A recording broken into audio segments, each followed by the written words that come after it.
যেদিকে চোখ যায় সেদিকেই এখন দিগন্ত বিস্তৃত বোরো ধানের সমারোহ। আবহাওয়া অনুকূলে থাকায় ঝালকাঠিতে এবার ১৩,৭৫০ হেক্টর জমিতে বোরোর আবাদ হয়েছে। এতে প্রতি হেক্টরে গড়ে প্রায় ৬ থেকে ৭ টন ধানের ফলন হয়েছে। নতুন ধান কেটে ঘরে তুলতে ব্যস্ত সময় পার করছেন চাষিরা।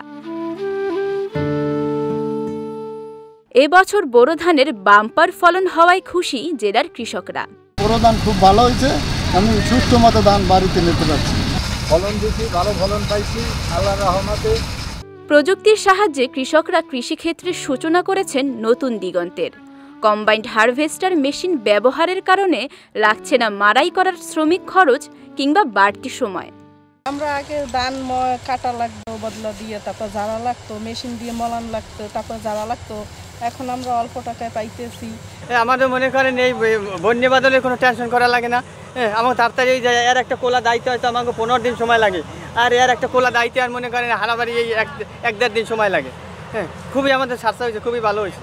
কৃষি কর্মকর্তাদের উপযুক্ত দিক নির্দেশনা ও প্রশিক্ষণের কারণে কৃষকরা বোরো ধানের বাম্পার ফলনে সক্ষম হয়েছে বলে জানালেন কৃষি সম্প্রসারণ অধিদপ্তরের উপপরিচালক। মাঠ পর্যায়ে উপসহকারী কৃষি কর্মকর্তা থেকে শুরু করে জেলা এবং উপজেলা পর্যায়ের কর্মকর্তাগণ নিয়মিতভাবে কৃষকদের পাশে থেকে এই জাতীয় কৃষি প্রযুক্তি সম্পর্কে পরামর্শ এবং প্রশিক্ষণ সহ নানাবিধ কার্যক্রম প্রণয়নের কারণে কিন্তু এর ফলন বেশি হয়েছে। পাশাপাশি কিন্তু এবছর কিন্তু তুলনামূলকভাবে আবহাওয়া বিশেষ করে বৃষ্টি কম থাকার জন্য ধান সংগ্রহ এবং মাড়াই ঝাড়াই শুকাতে কিন্তু সুবিধা হয়েছে।